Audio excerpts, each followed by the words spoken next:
Luiz, vamos bater um papo, conversar um pouquinho sobre algumas características físico-químicas das graxas e depois dos óleos também, que às vezes geram algumas dúvidas entre a nossa audiência. Uma delas é sobre consistência versus viscosidade, né? Tem gente que ainda tem muita dúvida. Sim. Se é viscosidade da graxa ou é consistência do óleo. É consistência do óleo, isso gera uma dúvida muito comum, muito frequente, muitas vezes a gente aborda isso em treinamento. E assim, o que é necessário entender é, viscosidade é uma característica intrínseca dos óleos, de uma maneira geral. Do fluido, de qualquer fluido, de uma água, de um óleo, né? De qualquer tipo de solução, vamos assim dizer, que está na fase líquida. Né? E consistência é uma característica de sólidos, né? Mesmo que você tenha uma pasta, por exemplo, ela é uma fase sólida, vamos assim dizer, mas é uma característica intrínseca de sólidos. De sólido, tá? Sim.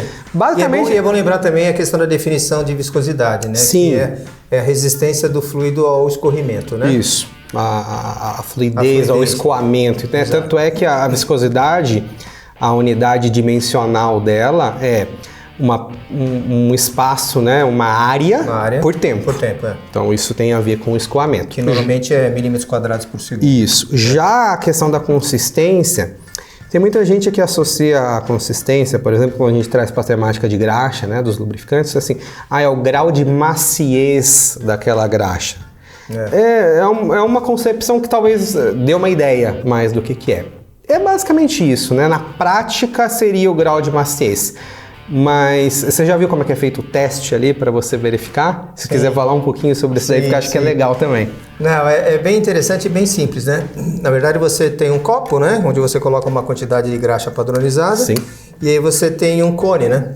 Você tem um cone metálico, que aí você encosta exatamente esse cone metálico na superfície da graxa, né? Você deixa ela bem lisa na superfície da graxa e você solta e deixa ele penetrar e ver o quanto que ele penetra na graxa, né? Aí você sabe o peso do cone, você sabe a gravidade, né? Que é a velocidade de aceleração ali. Que é tudo padronizado e você mede exatamente os décimos de milímetro que esse cone penetra na graxa. Isso. Aí, em função dessa escala, né, de décimos de milímetro, você tem a consistência NLGI, né? Isso, e é por isso que muitas vezes no boletim técnico você verifica ali o espaço penetrado, né? A distância penetrada, ela vem ali em décimos de milímetros e depois você tem ali um range, né? Que é a classificação NLGI.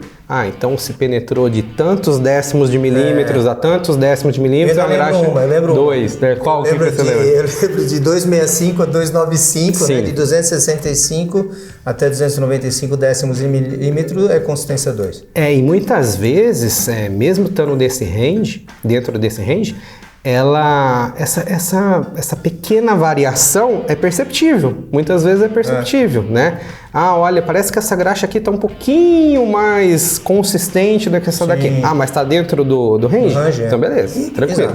Né? E é isso mesmo, mas aí você mede aquele grau de maciez que você falou, às vezes uns chamam de grau de dureza, né? Sim, ou grau de dureza. A graxa é mais dura, né? Essa graxa é mais macia. Sim, e assim, falando de NLGI, as classificações mais comuns que a gente vê assim, no ambiente industrial, elas variam aí de 000. Sim, que é uma graxa bem fluida. Que é uma graxa bem fluida, que muitas vezes até pode ser confundida com um tipo de óleo, por um observador descuidado, vamos assim dizer, né? Que elas têm algumas aplicações em motorredutores, ou até mesmo às vezes alguns sistemas centralizados.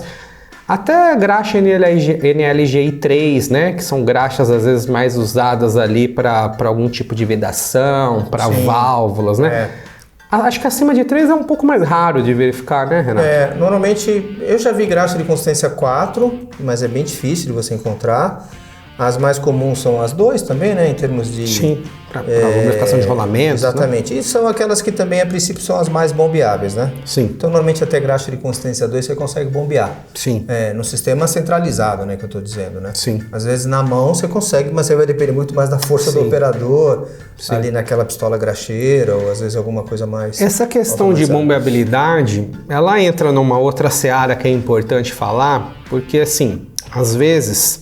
uma graxa consistência 2 vai se adequar porque ela é bombeável aqui no meu sistema, mas depende muito também do espessante. Sim. Né? Então tem graxas que muitas vezes você vai ter que migrar para uma consistência NLGI 1 porque na 2 ela não vai conseguir bombear, mas por características próprias daquele tipo de espessante. Sim. Então isso acontece também em algumas aplicações, né? Esse ajuste é necessário. E tem também, já que a gente está falando de bombeabilidade, vamos dizer assim, ela também tem relação com a viscosidade do óleo, né? Sim. Porque às vezes você tem graxa de consistência 2, né, NLGI2, só que ela é uma graxa às vezes dinamicamente pesada. Sim. Porque às vezes a viscosidade do óleo vai ser um ISO VG 460, ou às vezes um 680, Exato. às vezes até um 1000, um 1500.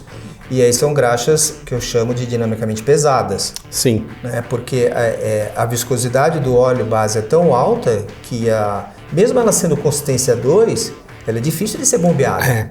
Essa questão da viscosidade influencia, e uma outra questão que influencia é a própria densidade do óleo que é formulado, né?